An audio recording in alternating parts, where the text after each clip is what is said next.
Today, we're here to talk about artificial intelligence with 3 different generations. What is AI? What is AI? What is AI? Is AI evil?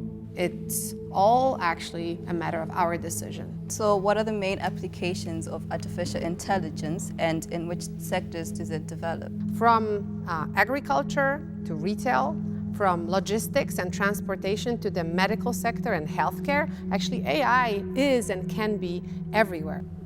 Have you ever seen a robot? I don't remember, but I don't think so. Well, you are using a smartphone here and now. It's a piece of artificial intelligence. Can I trust AI? You can trust AI when it's built according to certain principles. So we have to address all the issues and build AI that is trustworthy, meaning that it's controllable, that it's fair and non-biased, and that it's transparent. And then you'll be able to trust it.